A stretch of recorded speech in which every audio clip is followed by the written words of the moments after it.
जय श्री कृष्णा। आप सभी का स्वागत है हमारे श्री भगवद गीता के संपूर्ण 18वें अध्याय में। इस वीडियो में हम 78 श्लोकों को समझेंगे। हम श्री कृष्ण के दिव्य उपदेशों को गहरे ध्यान से सुनते हुए उनके शाश्वत ज्ञान में खो जाते हैं। इस अध्याय में श्री कृष्ण ने जो अद्भुत और गहन बातें अर्जुन से कही, वह हमें जीवन के सही मार्ग पर चलने की प्रेरणा देती है। तो चलिए शुरू करते हैं। आइए इस अध्याय के श्लोकों को समझते हुए अपने जीवन को परम सत्य के साथ जोड़ने की दिशा में कदम बढ़ाते हैं। श्री भगवद गीता अध्याय 18 श्लोक 1। अर्जुन उवाच संन्यासस्य महाबाहो तत्त्वमिच्छामि वेदितुम त्यागस्य च हृषिकेश पृथक् केशिनिषूदन। अर्जुन ने भगवान श्री कृष्ण से कहा, हे महाबाहो, मुझे संन्यास और त्याग के तात्विक अर्थ को समझने की इच्छा है।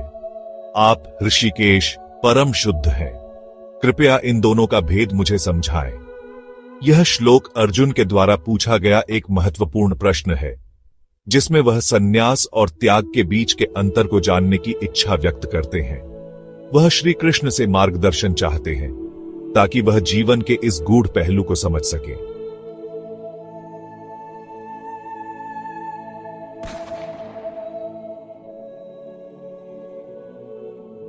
श्री भगवद गीता अध्याय 18 श्लोक 2। श्री भगवान उवाच काम्यानां कर्मणा न्यासम संन्यासम कवयो विदु सर्व कर्म फल त्यागम प्राहुस्त्यागम विचक्षणा। भगवान श्री कृष्ण ने कहा, वेदज्ञ जिनके पास परम ज्ञान है वे कामनाश्रित कर्मों का त्याग ही संन्यास मानते हैं। इसके साथ ही जो लोग कर्म फल का त्याग करते हैं वही सच्चे त्यागी होते हैं। इस श्लोक में भगवान श्री कृष्ण ने संन्यास और त्याग के बीच अंतर को स्पष्ट किया है, जिसमें उन्होंने कामनाओं से मुक्त कर्मों और उनके फल का त्याग करने को असली संन्यास बताया। यह हमें कर्म के निष्कलंक मार्ग पर चलने की प्रेरणा देता है।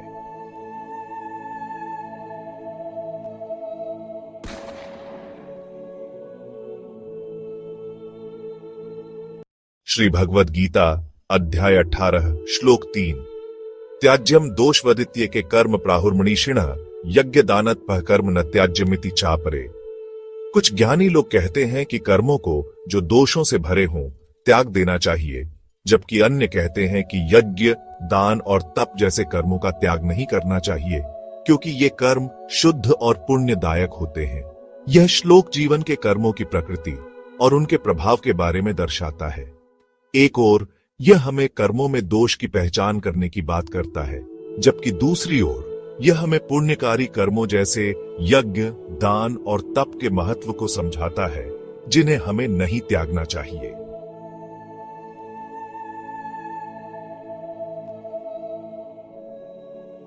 श्री भगवद गीता अध्याय 18 श्लोक 4। निश्रय मित्येव त्यागो नित्य संनियमस्तथा यज्ञ दान तपः कर्म पवित्राणि मनीषिणः। ज्ञानी लोग यह कहते हैं कि जो त्याग नित्य और सच्चे नियमों से किया जाता है वही वास्तविक त्याग है।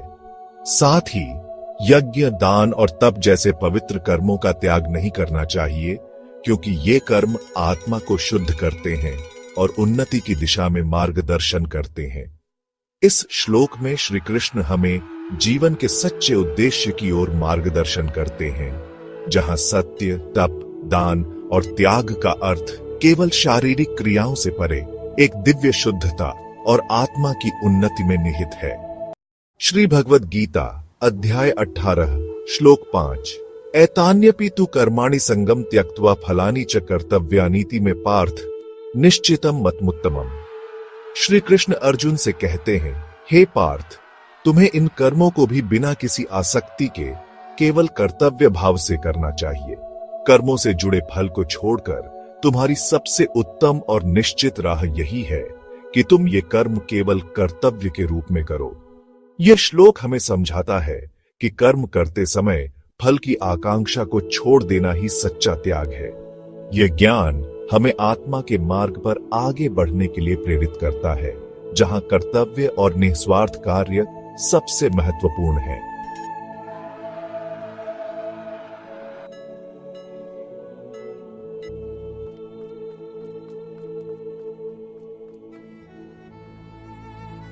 श्री भगवद गीता अध्याय 18 श्लोक 6 न हि देहभृता शक्य त्यक्तु कर्माण्य शेषतः यस्तु कर्म फल त्यागी सत्यागीत्यभिधीयते। श्री कृष्ण कहते हैं, इस देह के साथ कोई भी व्यक्ति संपूर्ण रूप से कर्मों को त्याग नहीं सकता, लेकिन जो व्यक्ति कर्म के फलों का त्याग करता है वही असली त्यागी कहलाता है। यह श्लोक यह समझाता है कि कर्मों को छोड़ना तो संभव नहीं है, क्योंकि जीवन में कर्म आवश्यक है, परंतु अगर हम अपने कर्मों के परिणामों की चिंता छोड़ दें तो वही सच्चा त्याग है। यह हमें कर्मों के साथ परंतु उनके फलों से मुक्त होकर कार्य करने का संदेश देता है।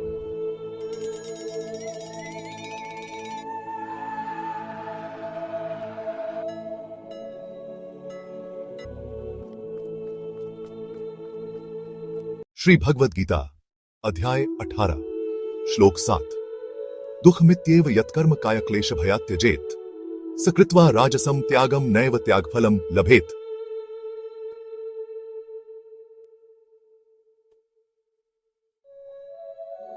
जो व्यक्ति केवल दुख के भय से किसी कार्य का त्याग करता है उसे राजसिक त्याग कहा जाता है। ऐसा करने पर वह त्याग का फल प्राप्त नहीं करता। इस श्लोक में भगवान श्री कृष्ण यह स्पष्ट करते हैं कि कार्यों को त्यागने का सही कारण न होना, विशेषकर केवल दुख या कष्ट के भय से, उसे राजसिक रजोगुण से युक्त त्याग की श्रेणी में डालता है। ऐसे व्यक्ति को इस त्याग का वास्तविक फल नहीं मिलता। यहाँ यह संदेश दिया गया है कि हमें अपने कर्तव्यों से भागना नहीं चाहिए, बल्कि उन्हें निस्वार्थ भाव से और धैर्य के साथ निभाना चाहिए। राजसिक त्याग से वास्तविक शांति या मोक्ष की प्राप्ति नहीं होती। श्री भगवद गीता अध्याय 18 श्लोक 8 कार्यमित्येव यत्कर्म नियतम क्रियते अर्जुन असंगम त्यक्त्वा फलम चैव स त्यागः सात्विको मतः। जो कार्य नियत रूप से किया जाता है और जो व्यक्ति उसमें आसक्ति और फल का त्याग करता है वह त्याग सात्विक गुण से युक्त माना जाता है। इस श्लोक में भगवान श्री कृष्ण अर्जुन से कहते हैं कि जो व्यक्ति अपने कर्तव्यों को निस्वार्थ भाव से बिना किसी आसक्ति और फल की आकांक्षा के निभाता है उसका त्याग सात्विक है। ऐसा व्यक्ति अपने कार्यों को धर्म के अनुसार और समाज के लाभ के लिए करता है। इस प्रकार का त्याग सबसे श्रेष्ठ होता है, क्योंकि इसमें न केवल कार्य की पूर्ति होती है बल्कि आत्मा की शांति और संतोष भी मिलता है। सात्विक त्याग के फलस्वरूप व्यक्ति ब्रह्म से एकात्मता प्राप्त कर सकता है। श्री भगवद गीता अध्याय 18 श्लोक 9 न द्वेष्ट कुशलम कर्म कुशले नानुषज्जते आत्यागी सत्व समाविष्टो मेधावी छिन्न संशय।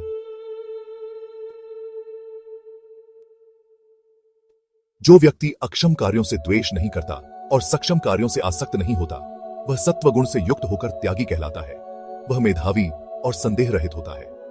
इस श्लोक में भगवान श्री कृष्ण यह बताते हैं कि एक सत्वगुणी व्यक्ति न तो अयोग्य कार्यों से द्वेष करता है और न ही योग्य कार्यों में आसक्ति रखता है। इस प्रकार वह अपने कार्यों में निपुण और समर्पित रहता है। ऐसा व्यक्ति मेधावी होता है जिसका ज्ञान स्पष्ट और संदेह रहित होता है। वह अपने कर्तव्यों का निर्वहन करते समय संतुलित और स्थिर रहता है और यही सच्चे त्याग का संकेत है। श्री भगवद गीता अध्याय 18 श्लोक 10 न हि देहभृता शक्यम त्यक्तुं कर्माण्य शेषतः यस्तु कर्म फलत्यागी सत्यागीत्यभिधीयते।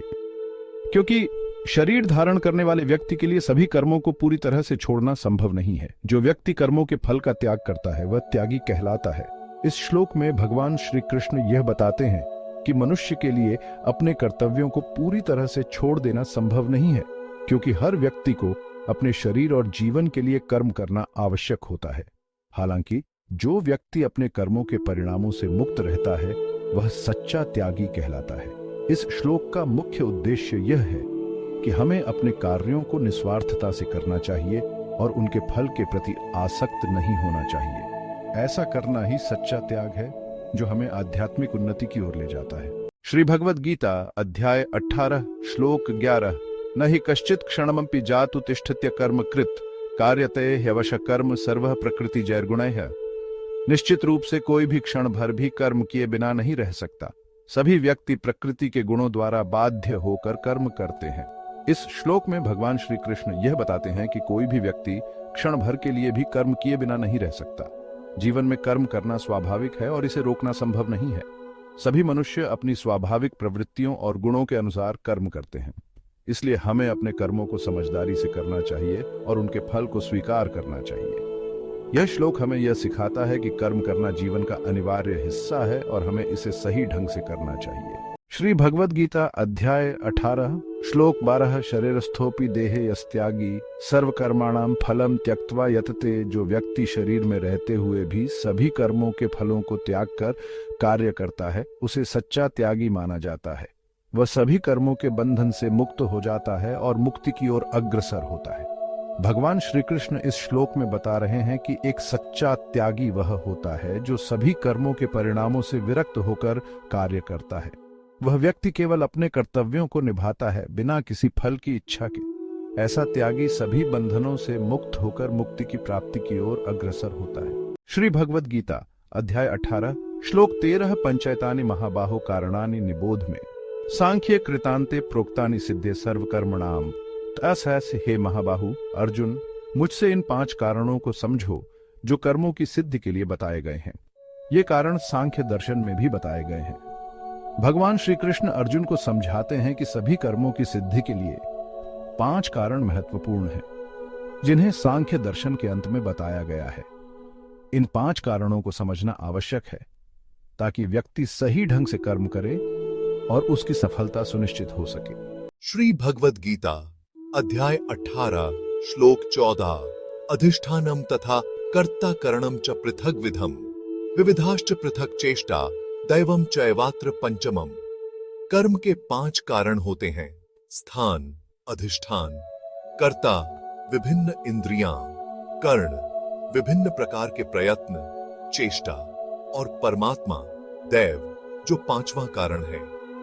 भगवान श्री कृष्ण इस श्लोक में कर्म के 5 महत्वपूर्ण घटकों को समझाते हैं। किसी भी कार्य की सफलता के लिए स्थान, कर्ता, इंद्रियां, प्रयत्न और परमात्मा का सहयोग आवश्यक है। ये 5 कारण कर्मों की सिद्धि में अहम भूमिका निभाते हैं। श्री भगवद गीता अध्याय 18 श्लोक 15 शरीरवान मनोभिर्यत कर्म प्रारभते नरः न्यायम व विपरीतम व पंचैते तस्य हेतवः। मनुष्य जो भी कर्म शरीर, वाणी या मन से आरंभ करता है, चाहे वह न्यायपूर्ण हो या विपरीत, इन 5 कारणों से ही संपन्न होता है। भगवान श्री कृष्ण इस श्लोक में बताते हैं कि प्रत्येक कर्म जो मनुष्य शरीर, वाणी और मन से करता है, चाहे वह सही हो या गलत, 5 मुख्य कारणों के माध्यम से होता है। ये 5 कारण हर कार्य की सफलता या असफलता में महत्वपूर्ण भूमिका निभाते हैं। श्री भगवद गीता अध्याय 18 श्लोक 16 तत्रैवं सति कर्तारमात्मानं केवलं तु यः पश्यत्यकृत बुद्धित्वान् पश्यति दुर्मते। जो व्यक्ति अज्ञान के कारण केवल अपने को ही कर्ता मानता है, वह वास्तव में बुद्धिहीन है और सही रूप से नहीं देख पाता। भगवान श्री कृष्ण इस श्लोक में बताते हैं कि जो व्यक्ति अपनी सीमित बुद्धि के कारण अपने आप को ही सभी कर्मों का कर्ता मानता है, वह भ्रमित होता है।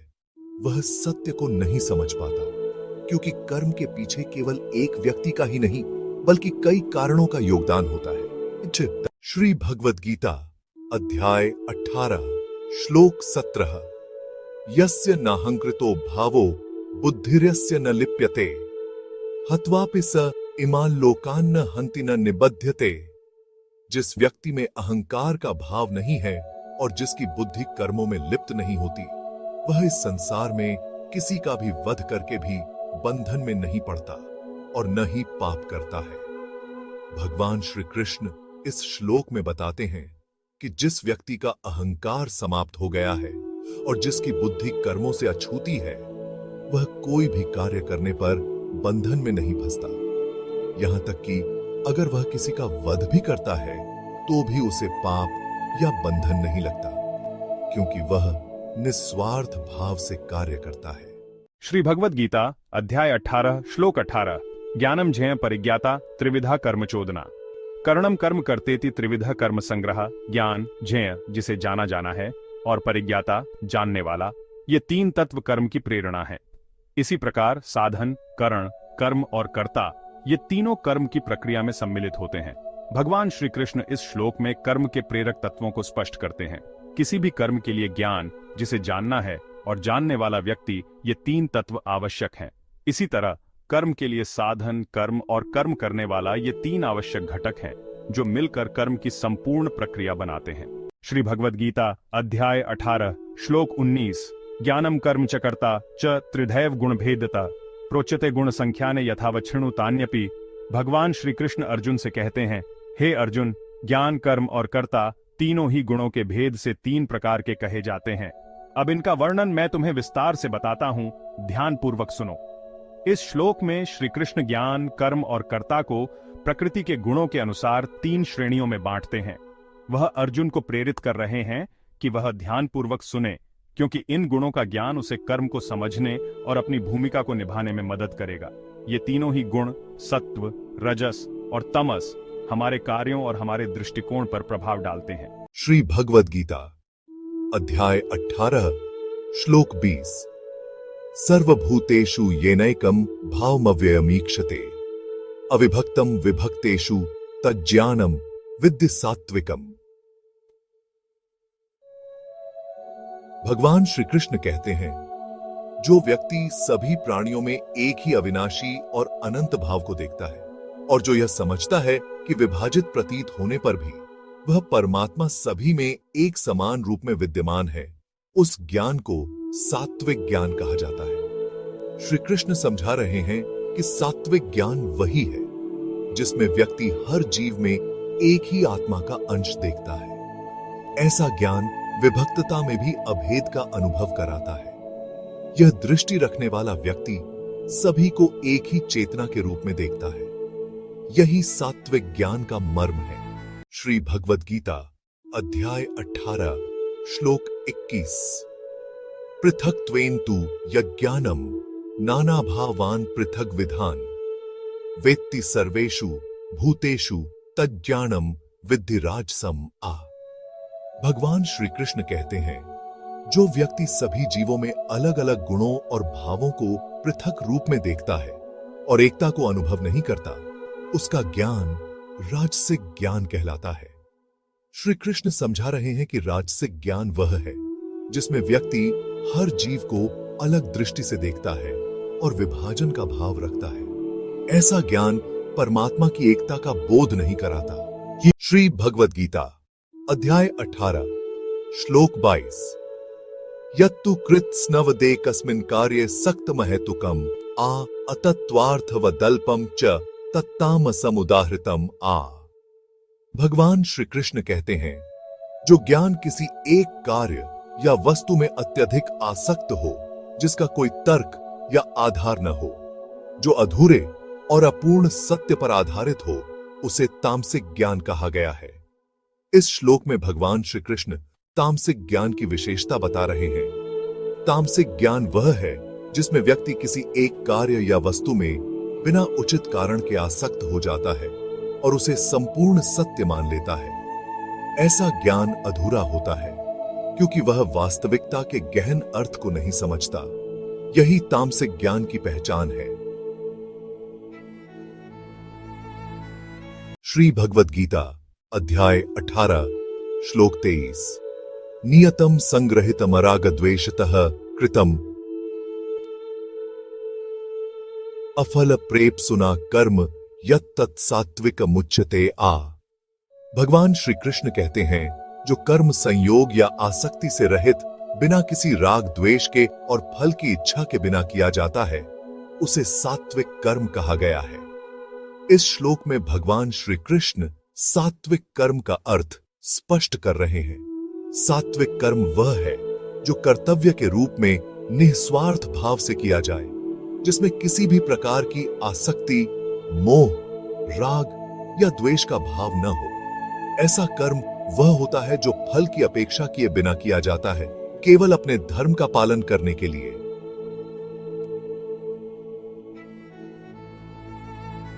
श्री भगवद गीता अध्याय 18 श्लोक 24 यत्तु कामेप्सुना कर्म साहंकारेण व पुनः क्रियते बहुलायासम तद्राजसमुदाहृतम। जो कर्म किसी फल की इच्छा से या फिर अहंकार के वश में किया जाता है, और जिसमें अत्यधिक प्रयास की आवश्यकता होती है, उसे राजसिक कर्म कहा गया है। इस श्लोक में भगवान श्री कृष्ण राजसिक कर्म की प्रकृति का वर्णन कर रहे हैं। राजसिक कर्म वह होता है जो किसी फल की प्राप्ति की कामना से या अहंकार से प्रेरित होकर किया जाता है। इस तरह के कर्म में अत्यधिक परिश्रम और प्रयास की आवश्यकता होती है, लेकिन इसके पीछे की भावना स्वार्थी या दिखावे की होती है। ऐसे कर्म मनुष्य को स्थायी शांति और संतोष नहीं दे पाते, क्योंकि इनमें निरंतर सफलता की कामना और अहंकार का भाव छिपा रहता है। श्री भगवद गीता अध्याय 18 श्लोक 25 अनुबंधम क्षयम हिंसा मनपेक्ष्य च पौरुषम मोहादार्भ्यते कर्म यत्तत्ताम समुच्यते। जो कर्म बिना परिणामों के बारे में सोचे, बिना किसी नैतिक विचार के और केवल मोह के प्रभाव में किया जाता है, उसे तामसिक कर्म कहा गया है। इस श्लोक में भगवान श्री कृष्ण तामसिक कर्म की प्रकृति का वर्णन करते हैं। तामसिक कर्म वह होता है जो अज्ञान और मोह से प्रेरित होकर किया जाता है। इसमें कर्म के परिणामों या उसके प्रभावों जैसे नुकसान, हिंसा या किसी को हानि पहुंचाने के बारे में सोचा नहीं जाता। यह बिना किसी नैतिक जिम्मेदारी या प्रयत्न की भावना के साथ शुरू होता है। इस प्रकार के कर्म न तो व्यक्तिगत विकास के लिए होते हैं और न ही समाज के लिए उपयोगी। यह कर्म व्यक्ति को और गहरे अज्ञान और असंतोष में ले जाते हैं। श्री भगवद गीता अध्याय 18 श्लोक 26 मुक्त संगो नहंवादी धृत्युत्साहस मन्वितः सिद्ध सिद्ध्योर निर्विकारः कर्ता सात्विक उच्यते। जो व्यक्ति आसक्ति से मुक्त हो, अहंकार से रहित हो, धैर्य और उत्साह से युक्त हो और सफलता या असफलता में समान भाव रखे, उसे सात्विक कर्ता कहा गया है।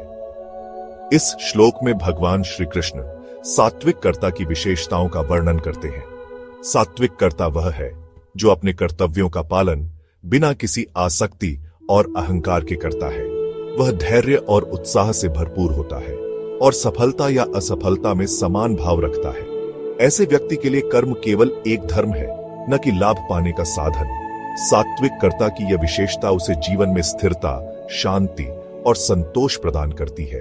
श्री भगवद गीता अध्याय 18 श्लोक 27 रागी कर्म फल प्रेप सुरलुब्धो हिंसात्मको शुचे हर्ष शोकान्वितः कर्ता राजसः परिकीर्तितः।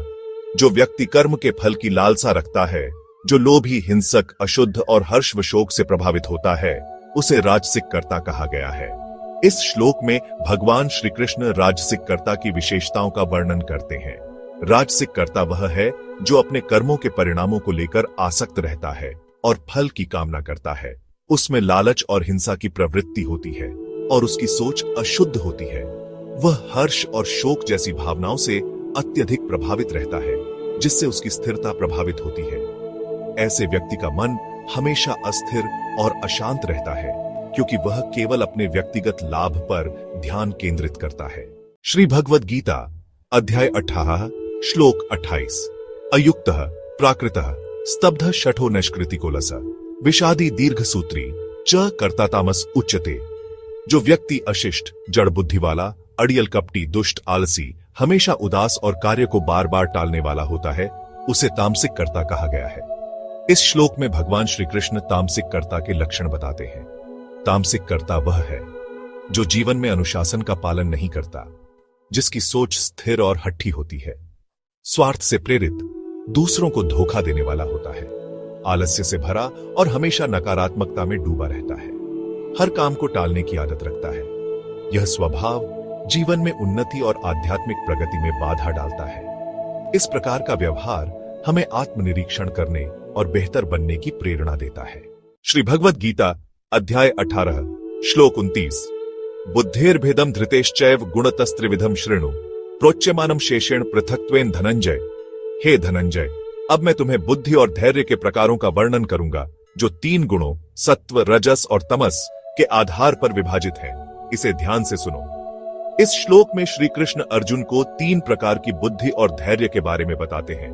वह कहते हैं कि सत्वगुण, रजोगुण और तमोगुण के आधार पर हमारी सोचने समझने की शक्ति और हमारी धारण शक्ति 3 प्रकार की होती है। इन गुणों के प्रभाव से हमारे निर्णय लेने की क्षमता और जीवन जीने का तरीका निर्धारित होता है। श्री भगवद गीता अध्याय 18 श्लोक 30 प्रवृत्तिं च निवृत्तिं च कार्याकार्य भयाभय बंधम मोक्षम च या वेत्ति बुद्धिः सा पार्थ सात्विकी। हे पार्थ, जो बुद्धि यह भली भांति जानती है कि क्या करना चाहिए और क्या नहीं करना चाहिए, कौन सा कार्य उचित है और कौन सा अनुचित, क्या भय का कारण है और क्या निर्भय करता है, बंधन और मोक्ष क्या है, वह बुद्धि सात्विक कहलाती है। इस श्लोक में श्री कृष्ण अर्जुन को बताते हैं कि सात्विक बुद्धि वह है जो सही और गलत में भेद करने में सक्षम हो। यह बुद्धि हमें यह समझने में मदद करती है कि किस कार्य से बंधन प्राप्त होता है और किससे मुक्ति। भय और निर्भयता के स्रोत को समझने की शक्ति भी सात्विक बुद्धि के गुण है। सात्विक बुद्धि जीवन के सही मार्ग पर चलने का आधार है। इस प्रकार श्री कृष्ण ने अर्जुन को सच्ची और उज्जवल बुद्धि के लक्षण समझाए। श्री भगवद गीता अध्याय 18 श्लोक 31। यया धर्मम धर्मम च कार्यम चाकार्यमेव च अयथावत प्रजानाति बुद्धि सा पार्थ राजसी। हे पार्थ, जो बुद्धि धर्म और अधर्म, कार्य और अकार्य को यथार्थ रूप से नहीं समझ पाती, वह बुद्धि राजसिक कहलाती है। इस श्लोक में श्री कृष्ण बताते हैं कि राजसिक बुद्धि वह है जो भ्रमित होती है। यह बुद्धि सत्य और असत्य, धर्म और अधर्म, सही और गलत में स्पष्ट भेद नहीं कर पाती। राजसिक बुद्धि वाले लोग अधिकतर अपने स्वार्थ, लालच और अहंकार से प्रेरित होकर निर्णय लेते हैं। इस प्रकार की बुद्धि जीवन में अस्थिरता और संघर्ष का कारण बनती है। इस प्रकार श्री कृष्ण ने राजसिक बुद्धि के लक्षणों का वर्णन किया है। श्री भगवद गीता अध्याय 18 श्लोक 32। अधर्मं धर्मामिति या मन्यते तामसावृता सर्वार्थान विपरीतांश बुद्धिः सा पार्थ तामसी। श्री कृष्ण अर्जुन से कहते हैं, हे पार्थ, वह बुद्धि जो अधर्म को धर्म और धर्म को अधर्म मानती है, जो सत्य को विपरीत रूप में देखती है, उसे तामसी बुद्धि कहा गया है। यह भ्रमित बुद्धि तामस गुणों से ढकी होती है और जीवन में सही निर्णय लेने में असमर्थ होती है। इस श्लोक में भगवान ने बताया है कि तामसी बुद्धि का स्वभाव क्या होता है। यह बुद्धि असत्य को सत्य समझती है और व्यक्ति को सही मार्ग से भटकाती है। हमें चाहिए कि हम अपने जीवन में विवेकशील बने और सत्य का अनुसरण करें। श्री भगवद गीता अध्याय 18 श्लोक 33। धृत्या यया धार्यते मनः प्राणेन्द्रिय क्रिया योगेना व्यभिचारिण्या धृति सा पार्थ सात्विकी। श्री कृष्ण अर्जुन से कहते हैं, हे पार्थ, वह धृति, धैर्य जो मन, प्राण और इंद्रियों की क्रियाओं को संयमित करती है और योग के माध्यम से विचलित हुए बिना धारण करती है, उसे सात्विक धृति कहा जाता है। इस श्लोक में भगवान ने सात्विक धृति का गुण बताया है। यह धृति मन और इंद्रियों को नियंत्रित करके व्यक्ति को स्थिर और शांत बनाती है। ऐसे लोग अपने कर्तव्यों का पालन दृढ़ निष्ठा और आत्मसंयम के साथ करते हैं। श्री भगवद गीता अध्याय 18 श्लोक 34। यया तु धर्मा कामार्थान धृत्या धारयते अर्जुन प्रसंगेन फलाकांक्षी धृति सा पार्थ राजसी। श्री कृष्ण अर्जुन से कहते हैं, हे अर्जुन, वह धृति, धैर्य जो धर्म, काम और अर्थ के कार्यों को निभाने के लिए दृढ़ता दिखाती है, लेकिन फल की इच्छा से जुड़ी होती है, उसे राजसी धृति कहा जाता है। इस श्लोक में भगवान ने राजसी धृति का वर्णन किया है। ऐसे व्यक्ति अपनी धारणाओं और प्रयासों में स्थिर रहते हैं, लेकिन उनका उद्देश्य अपने कर्मों से सुख, लाभ और इच्छित फल प्राप्त करना होता है। श्री भगवद गीता अध्याय 18 श्लोक 35। यह स्वप्नम भयम शोकम विषादम मदमेव च धृत्या धार्यते पुरुषो धृति सा पार्थ तामसी। श्री कृष्ण अर्जुन से कहते हैं, हे पार्थ, वह धृति, धैर्य जिससे कोई व्यक्ति केवल स्वप्न, भय, शोक, विषाद और अहंकार को थामे रखता है, उसे तामसी धृति कहा जाता है। इस श्लोक में भगवान ने तामसी धृति का वर्णन किया है। ऐसे व्यक्ति मानसिक और भावनात्मक रूप से अपने नकारात्मक विचारों, दुखों और अहंकार से बंधे रहते हैं। उनकी धैर्य शक्ति उन्हें सत्य और आत्म कल्याण की दिशा में प्रेरित नहीं करती। श्री भगवद गीता अध्याय 18 श्लोक 36। सुखम त्विदानीयम त्रिविधम श्रेणु में भरतर्षभ अभ्यासाद्रमते यत्र दुःखांतम च निगच्छति। श्री कृष्ण अर्जुन से कहते हैं, हे भरत श्रेष्ठ, अब मैं तुम्हें सुख के 3 प्रकारों के बारे में बताता हूं। वह सुख जो अभ्यास के द्वारा मनुष्य को प्रिय हो जाता है और जो अंततः समस्त दुखों को समाप्त कर देता है, वह श्रेष्ठ सुख कहलाता है। इस श्लोक में भगवान ने जीवन में सुख के प्रकारों की चर्चा की है। ऐसे सुख का महत्व बताया गया है जो आत्म अनुशासन और नियमित अभ्यास से प्राप्त होता है और अंततः सभी कष्टों का नाश कर देता है। श्री भगवद गीता अध्याय 18 श्लोक 37 यत्तदग्रे विष्णु परिणामे मृतोपमम् तत्सुखम सात्विकम प्रोक्तमात्म बुद्धि प्रसादजम। श्री कृष्ण कहते हैं, जो सुख प्रारंभ में विष के समान कष्टकारी प्रतीत होता है, लेकिन अंत में अमृत के समान आनंद देने वाला होता है, और जो आत्मा एवं बुद्धि की शुद्धि से उत्पन्न होता है, उसे सात्विक सुख कहा गया है। इस श्लोक में भगवान ने सात्विक सुख की विशेषता बताई है। यह सुख संयम, अनुशासन और सही मार्ग पर चलने से प्राप्त होता है। शुरुआत में यह कठिन लगता है, लेकिन अंततः यह जीवन को शांति और प्रसन्नता से भर देता है। श्री भगवद गीता अध्याय 18 श्लोक 38 विषयेंद्रिय संयोगाद्यत्तदग्रे मृतोपमम् परिणामे विषमिव तत्सुखम राजसम स्मृतम। श्री कृष्ण कहते हैं, जो सुख विषयों और इंद्रियों के संयोग से प्राप्त होता है, जो प्रारंभ में अमृत के समान प्रतीत होता है, लेकिन परिणाम में विष के समान कष्टकारी बन जाता है, वह राजसी सुख कहलाता है। यह श्लोक हमें यह सिखाता है कि जो सुख हम भोग की प्राप्ति से प्राप्त करते हैं, वह शुरुआत में बहुत आकर्षक और सुखद महसूस होता है, लेकिन अंततः वह हमें दुख और अशांति की ओर ले जाता है। श्री भगवद गीता अध्याय 18 श्लोक 39 यदग्रे चानुबंधे च सुखम मोहनमात्मनः निद्रालस्य प्रमादोत्थम तत्तामसमुदाहृतम। श्री कृष्ण कहते हैं, जो सुख प्रारंभ में और अंत में मोह के कारण आत्मा को भ्रमित करता है, और जो नींद, आलस्य और प्रमाद से उत्पन्न होता है, वह तामसी सुख कहलाता है। यह श्लोक हमें यह बताता है कि कुछ सुख भ्रामक होते हैं, जो हमें आत्मज्ञान की बजाय भ्रमित कर देते हैं।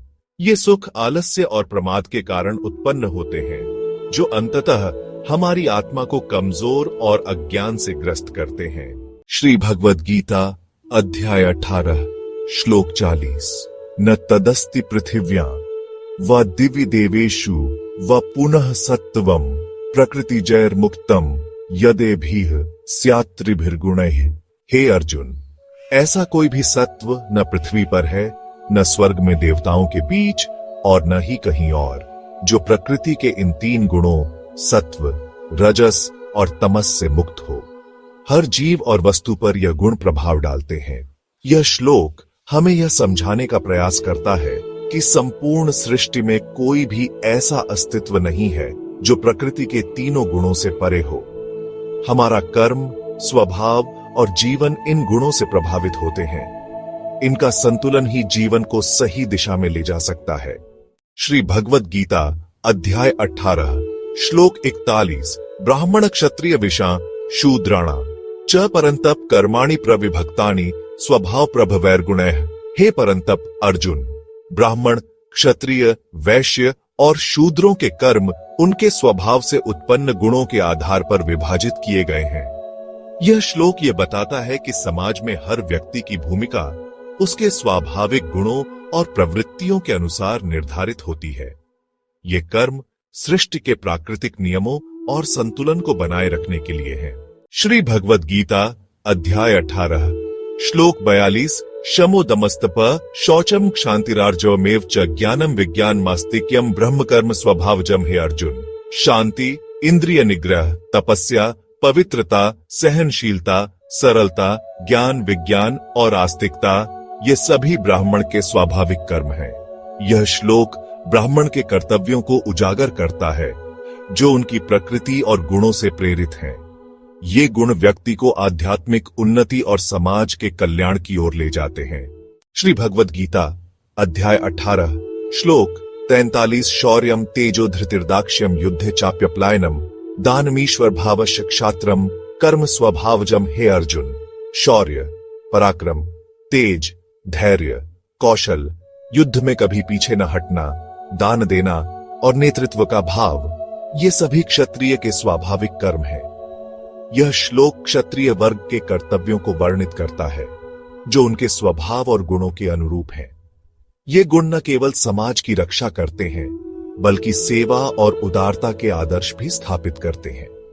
श्री भगवद गीता अध्याय 18 श्लोक 44 कृषि गौरक्ष वाणिज्यम वैश्य कर्म स्वभावजम परिचर्यात्मकम कर्म शूद्रस्यापि स्वभावजम। हे अर्जुन, खेती, गोरक्षा और व्यापार ये वैश्य के स्वाभाविक कर्म हैं, और सेवा व सहायता करना यह शूद्र का स्वाभाविक कर्म है। इस श्लोक में भगवान श्री कृष्ण कर्मों के विभाजन की बात कर रहे हैं, जो प्रत्येक वर्ग के स्वभाव और गुणों के अनुसार निर्धारित होते हैं। यह विभाजन समाज के संतुलन और प्रगति के लिए आवश्यक है। श्री भगवद गीता अध्याय 18 श्लोक 45। स्व स्व कर्मण्यभिरतः संसिद्धि लभते नरः स्वकर्मनिरतः सिद्धिम यथा विन्दति तच्छृणु। हे अर्जुन, हर व्यक्ति अपने स्वाभाविक कर्म में रत रहकर पूर्णता को प्राप्त कर सकता है। अब मैं तुम्हें यह बताता हूं कि कैसे अपने कर्म के प्रति समर्पण से सिद्धि को प्राप्त किया जा सकता है। इस श्लोक में भगवान श्री कृष्ण यह स्पष्ट कर रहे हैं कि प्रत्येक व्यक्ति को अपने स्वाभाविक कार्यों को पूरी लगन और निष्ठा के साथ करना चाहिए। यह न केवल व्यक्तिगत विकास का मार्ग है, बल्कि समाज और सृष्टि की समग्र उन्नति का भी आधार है। श्री भगवद गीता अध्याय 18 श्लोक 46। यतः प्रवृत्तिर्भूताना येन सर्वमिदं ततम् स्वकर्मणा तम्भ्यर्च सिद्धिम विन्दति मानव। हे अर्जुन, वह परमात्मा ही सभी प्राणियों का स्रोत है और वही इस समस्त सृष्टि में व्यापक रूप से विद्यमान है। प्रत्येक मनुष्य अपने स्वाभाविक कर्मों द्वारा उस परमात्मा की आराधना करके सिद्धि को प्राप्त कर सकता है। इस श्लोक में भगवान श्री कृष्ण यह समझा रहे हैं कि हमारे कर्म ही हमारी पूजा है। जब हम अपने स्वाभाविक कार्यों को ईश्वर के प्रति समर्पण की भावना से करते हैं, तब हमें अपने जीवन की पूर्णता प्राप्त होती है। श्री भगवद गीता अध्याय 18 श्लोक 47। श्रेयान् स्वधर्मो विगुणः प्रधर्मात् स्वनुष्ठितात् स्वभावनियतम कर्म कुर्वन्नाप्नोति किल्बिषम्। हे अर्जुन, अपनी प्रकृति के अनुसार निर्धारित अपना स्वधर्म, भले ही वह गुणहीन क्यों न हो, दूसरे के धर्म को उत्तम रीति से निभाने से कहीं श्रेष्ठ है।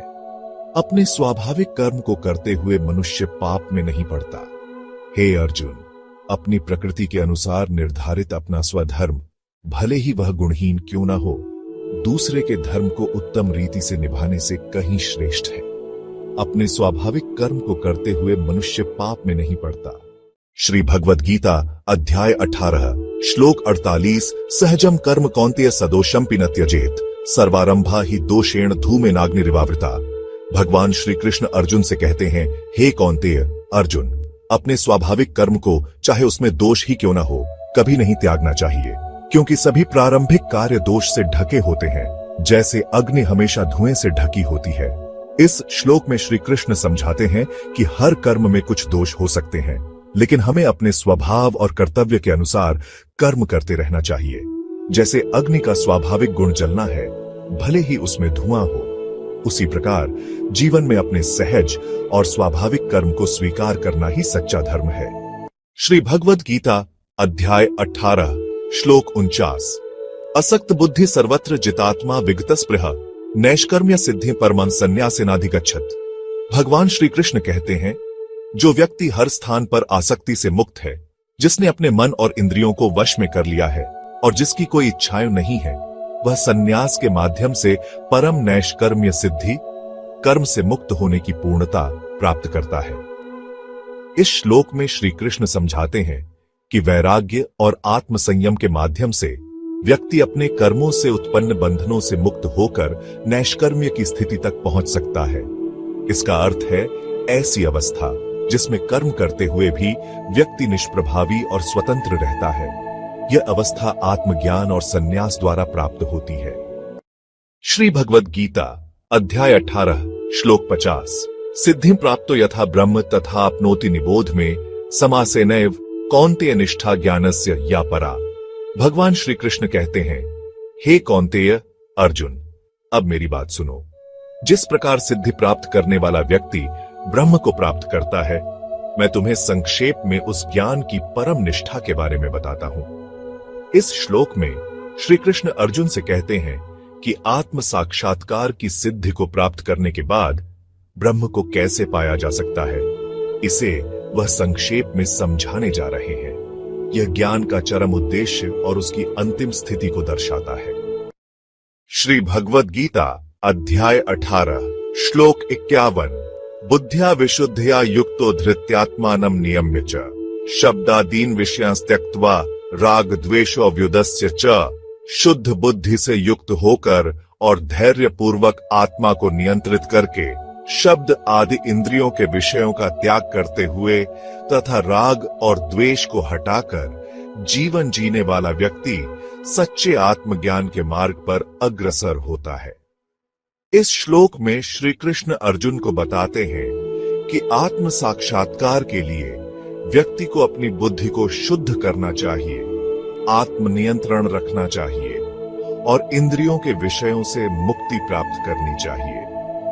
राग, आसक्ति और द्वेष, घृणा को त्याग कर ही आत्मा की पूर्ण शांति प्राप्त होती है। श्री भगवद गीता अध्याय 18 श्लोक 52 विविक्त सेवी लघ्वाशी यथवाक कायमानस ध्यान योग परो नित्यम वैराग्यम समुपाश्रितः। जो व्यक्ति एकांतवास में रहने वाला, कम खाने वाला, वाणी, शरीर और मन को संयमित रखने वाला, ध्यान योग में निरंतर लगा रहने वाला और वैराग्य को अपनाने वाला है, वह आत्मज्ञान की ओर अग्रसर होता है। इस श्लोक में श्री कृष्ण आत्म प्राप्ति के लिए आवश्यक गुणों को समझाते हैं। एकांतवास से ध्यान में स्थिरता आती है, संयम से आत्मशक्ति बढ़ती है और वैराग्य अपनाने से सांसारिक बंधनों से मुक्ति प्राप्त होती है। श्री भगवद गीता अध्याय 18 श्लोक 53 अहंकारम बलम दर्पम कामम क्रोधम परिग्रहम विमुच्य निर्ममः शांतो ब्रह्म भूयाय कल्पते। जो व्यक्ति अहंकार, बल, घमंड, कामना, क्रोध और संग्रह की भावना को त्याग देता है, जो मेरा की भावना से मुक्त और शांत है, वह ब्रह्म की अवस्था को प्राप्त करने के योग्य हो जाता है। इस श्लोक में भगवान श्री कृष्ण बताते हैं कि ब्रह्म भाव को प्राप्त करने के लिए मनुष्य को अपने भीतर के दोषों को छोड़कर शांति और निर्ममता को अपनाना आवश्यक है। अहंकार और संग्रह की भावना से मुक्त होकर ही वह सच्चे आत्मज्ञान की ओर बढ़ सकता है। श्री भगवद गीता अध्याय 18 श्लोक 54 ब्रह्मभूतः प्रसन्नात्मा न शोचति न कांक्षति समः सर्वेषु भूतेषु मद्भक्तिं लभते पराम। जो व्यक्ति अहंकार, बल, घमंड, कामना, क्रोध और संग्रह की भावना को त्याग देता है, जो मेरा की भावना से मुक्त और शांत है, वह ब्रह्म की अवस्था को प्राप्त करने के योग्य हो जाता है। इस श्लोक में भगवान श्री कृष्ण ब्रह्म भाव को प्राप्त व्यक्ति की स्थिति का वर्णन करते हैं। वह व्यक्ति पूर्ण संतोष में होता है, न किसी से द्वेष करता है और न किसी की आकांक्षा। उसकी समत्व दृष्टि उसे परमात्मा की भक्ति के उच्चतम स्तर तक ले जाती है। श्री भगवद गीता अध्याय 18 श्लोक 55 भक्त्या मांभिजानाति यावान्यश्चास्मि तत्वतः तथो मां तत्वतो जात्वा विशते तदनंतरम। भक्ति के द्वारा ही मनुष्य मुझे जैसा मैं वास्तव में हूं जान सकता है, फिर मुझे तत्व से जानकर वह मुझ में प्रवेश कर जाता है। इस श्लोक में भगवान श्री कृष्ण बता रहे हैं कि केवल भक्ति के माध्यम से ही कोई व्यक्ति उन्हें उनके वास्तविक स्वरूप में जान सकता है। जब भक्त पूरी निष्ठा और प्रेम से भगवान को समझ लेता है, तब वह उनके दिव्य स्वरूप में विलीन हो जाता है। श्री भगवद गीता अध्याय 18 श्लोक 56 सर्वकर्माण्यपि सदा कुर्वाणो मद्व्यपाश्रय मत्प्रसादाद्वाप्नोति शाश्वतम पद्मव्ययम्। सभी कर्म करते हुए भी जो मेरा आश्रय लेता है, वह मेरी कृपा से शाश्वत और अविनाशी परम पद को प्राप्त कर लेता है। इस श्लोक में भगवान श्री कृष्ण समझा रहे हैं कि जीवन में चाहे कितने भी कर्म क्यों न किए जाए, यदि व्यक्ति भगवान का शरणागत होकर कर्म करता है, तो वह उनकी कृपा से सर्वोच्च लक्ष्य अविनाशी शाश्वत पद को प्राप्त कर सकता है। श्री भगवद गीता अध्याय 18 श्लोक 57 चेतसा सर्वकर्माणि मयि सन्न्यस्य मत्परः बुद्धियोगमुपाश्रित्य मच्चित्तः सततम भव। मन से सभी कर्म मुझे अर्पित करते हुए मुझ पर एकाग्र होकर बुद्धियोग का आश्रय लेकर निरंतर मेरे चित्त में स्थित रहो। इस श्लोक में भगवान श्री कृष्ण अर्जुन को निर्देश देते हैं कि वे अपने सभी कर्म भगवान को समर्पित करें और पूरी एकाग्रता के साथ उनकी ओर मन को लगाएं। ऐसा करने से व्यक्ति सही मार्ग पर रहता है और आध्यात्मिक उत्थान प्राप्त करता है। श्री भगवद गीता अध्याय 18 श्लोक 58 मच्चित्तः सर्व दुर्गाणि मत प्रसादात् तरिष्यसि अथ चेत्व महंकारान्न श्रोष्यसि विनंक्ष्यसि। यदि तू मुझ में मन लगाए रखेगा तो मेरी कृपा से सभी कठिनाइयों को पार कर जाएगा, लेकिन यदि अहंकारवश मेरी बात नहीं सुनेगा तो नष्ट हो जाएगा। भगवान श्री कृष्ण अर्जुन को यह समझाते हैं कि यदि वह अपने चित्त को भगवान में लगाए रखता है और उनकी कृपा को स्वीकार करता है तो जीवन की सभी बाधाओं को पार कर लेगा, परंतु यदि अहंकार के कारण वह उनकी आज्ञा का पालन नहीं करता तो विनाश का सामना करना पड़ेगा। श्री भगवद गीता अध्याय 18 श्लोक 59 यदहंकारमाश्रित्य न योत्स्य इति मन्यसे मिथ्यैष व्यवसायस्थे प्रकृतिस्त्वान् योक्ष्यति। यदि तुम अहंकार के वश होकर सोचते हो कि युद्ध नहीं करोगे तो यह तुम्हारा भ्रम है। तुम्हारी स्वाभाविक प्रकृति तुम्हें अनिवार्य रूप से उस कर्म में लगा देगी। इस श्लोक में श्री कृष्ण समझाते हैं कि स्वाभाविक कर्तव्य से बचने का प्रयास अहंकार जनित भ्रम है। प्रकृति के अनुसार निर्धारित कर्तव्य से कोई नहीं बच सकता, चाहे स्वेच्छा से किया जाए या अनिच्छा से। प्रकृति प्रत्येक को उसके स्वभाव के अनुरूप कर्म करने के लिए प्रेरित करती है। श्री भगवद गीता अध्याय 18 श्लोक 60 स्वभावजेन कौन्तेय निबद्धः स्वेन कर्मणा कर्तु नेच्छसि यन्मोहात् करिष्यस्य वशोऽपि तत्। हे कौन्तेय अर्जुन, अपने स्वभाव से उत्पन्न कर्म में बंधा हुआ तुम जो कर्म मोहवश नहीं करना चाहते उसे भी अनिवार्य रूप से करने के लिए बाध्य हो जाओगे। श्री कृष्ण कहते हैं कि मनुष्य अपने स्वभाव से जुड़े कर्म से बंधा हुआ है। भले ही वह इसे करने से मना करे, लेकिन उसकी प्रकृति और जीवन के नियम उसे उस कर्म को करने के लिए मजबूर कर देंगे।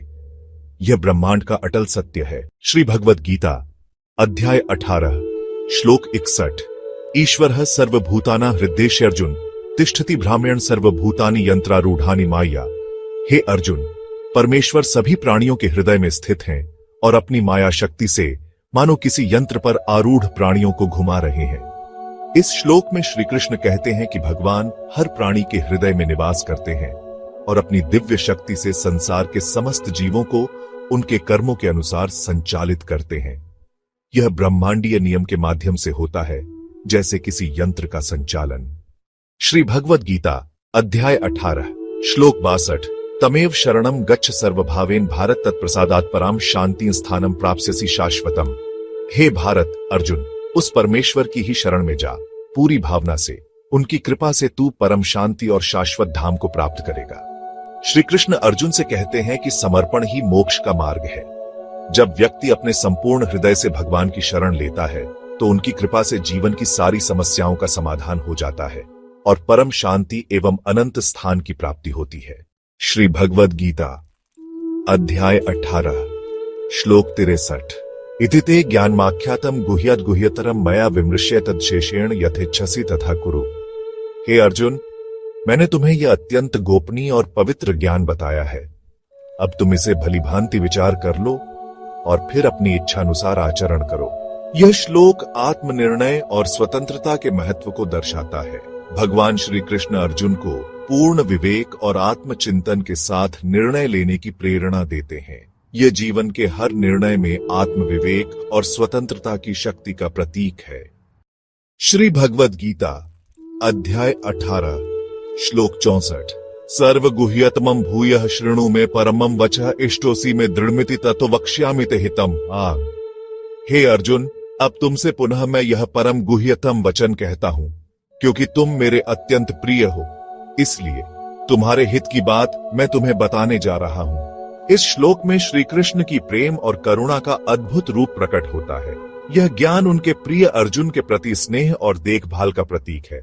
जब कोई अपने प्रिय के लिए हितकर मार्ग दिखाता है, वही प्रेम का सच्चा स्वरूप है।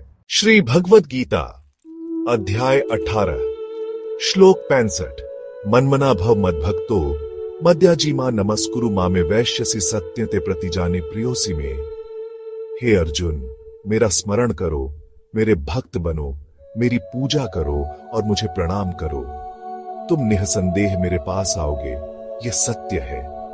मैं प्रतिज्ञा करता हूं क्योंकि तुम मेरे अत्यंत प्रिय हो। इस श्लोक में भगवान श्री कृष्ण का प्रेम और करुणा स्पष्ट रूप से झलकती है।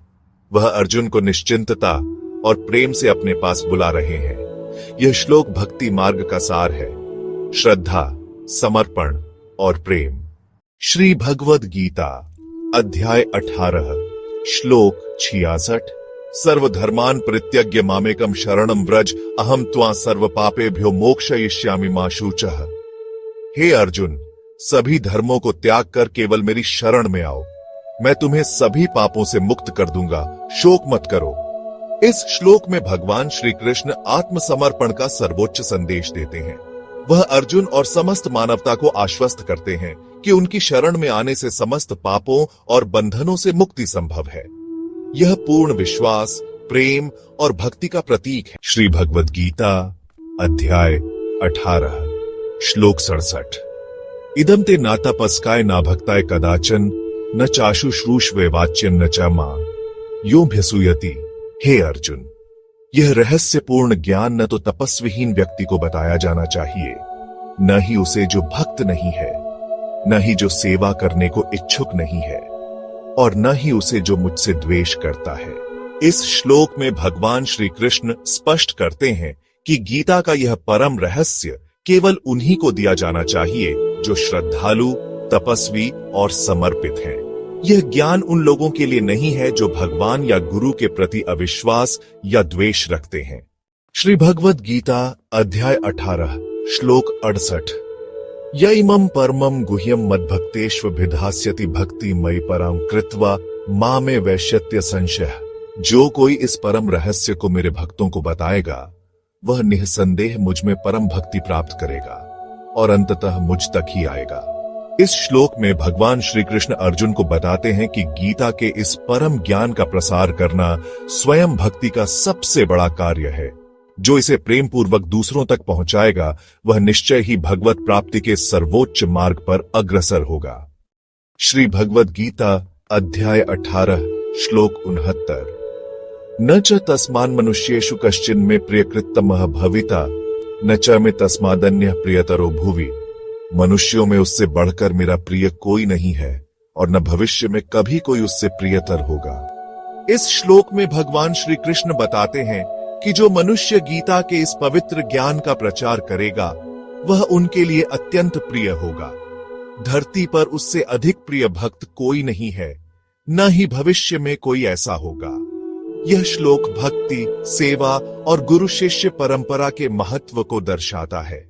श्री भगवद गीता अध्याय 18 श्लोक 70। अध्येष्यते च य इमं धर्म्यं संवादमाव्यो ज्ञानयज्ञेन तेनाहमिष्ठ स्यामिति में मतिः। जो श्रद्धा और भक्ति के साथ हमारे इस धर्मयुक्त संवाद का अध्ययन करेगा, वह ज्ञान यज्ञ के द्वारा मेरी आराधना करेगा, ऐसा मेरा मत है। भगवान श्री कृष्ण इस श्लोक में अर्जुन को बताते हैं कि जो व्यक्ति गीता के इस पवित्र संवाद का अध्ययन करता है, वह एक प्रकार से ज्ञान यज्ञ करता है और भगवान स्वयं उससे प्रसन्न होते हैं। यह ज्ञान का अध्ययन न केवल आत्मा की शुद्धि करता है, बल्कि व्यक्ति को ईश्वर के करीब लाता है। श्री भगवद गीता अध्याय 18 श्लोक 71। श्रद्धावानन् सूयश्च शृणुयादपि यो नरः सोऽपि मुक्तः शुभान् लोकान् प्राप्नुयात् पुण्यकर्मणाम् ड्यू। जो व्यक्ति श्रद्धा और निष्कपट भाव से इस संवाद को सुनता है, वह भी मुक्त होकर पुण्य कर्म करने वालों के शुभ लोकों को प्राप्त करता है। भगवान श्री कृष्ण अर्जुन को बताते हैं कि गीता के इस दिव्य ज्ञान को सुनने वाला भी, यदि वह श्रद्धालु और बिना किसी द्वेष के है, मुक्ति प्राप्त कर सकता है। ऐसा व्यक्ति पुण्य लोकों का अधिकारी बनता है और ईश्वर की कृपा का भागीदार होता है। श्री भगवद गीता अध्याय 18 श्लोक 72। कच्चिदेतच्छ्रुतम् पार्थ त्वयैकाग्रेण चेतसा कच्चित् ज्ञान सम्मोहा प्रणष्टस्ते धनंजय। हे पार्थ, क्या तुमने इसे एकाग्रचित्त होकर सुना? क्या तुम्हारा अज्ञान और मोह अब नष्ट हो गया है, हे धनंजय? भगवान श्री कृष्ण ने अर्जुन से पूछा कि गीता के इस ज्ञान को सुनने के बाद क्या उसका भ्रम और अज्ञान दूर हो गया है। यह प्रश्न न केवल अर्जुन के लिए बल्कि हम सभी के लिए है। क्या हम अपने जीवन में सत्य को अपनाकर अपने संदेह और मोह को त्याग सकते हैं?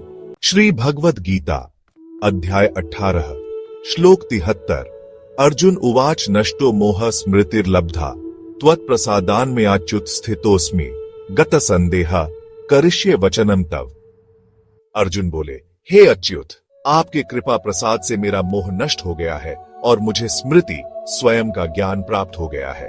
अब मैं संशय रहित हूं और आपके आदेशों का पालन करूंगा। अर्जुन का यह उत्तर आत्मसमर्पण और ज्ञान की ओर उनकी यात्रा का प्रतीक है। यह क्षण दर्शाता है कि जब हम संदेह त्यागते हैं और सत्य को अपनाते हैं तो हम अपने कर्तव्य को स्पष्ट रूप से देख पाते हैं। श्री भगवद गीता अध्याय 18 श्लोक 74 संजय उवाच इत्यहम वासुदेवस्य पार्थस्य च महात्मनः संवादमिम श्रौषमद्भुतम रोमहर्षणम।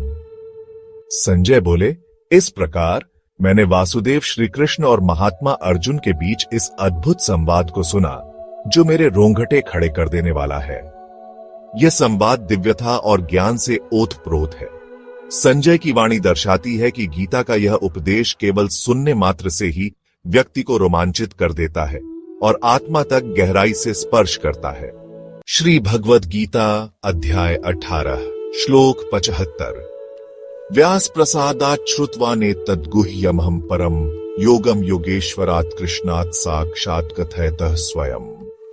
संजय बोले, व्यास जी की कृपा से मैंने इस परम गोपनीय योग को स्वयं योगेश्वर श्री कृष्ण से प्रत्यक्ष रूप में सुना है। यह श्लोक व्यास जी के आशीर्वाद की महिमा को दर्शाता है, जिसके कारण संजय ने इस अद्भुत रहस्य को सुना। श्री कृष्ण स्वयं अर्जुन को यह दिव्य ज्ञान प्रदान कर रहे थे और संजय को वह सुनने का सौभाग्य प्राप्त हुआ।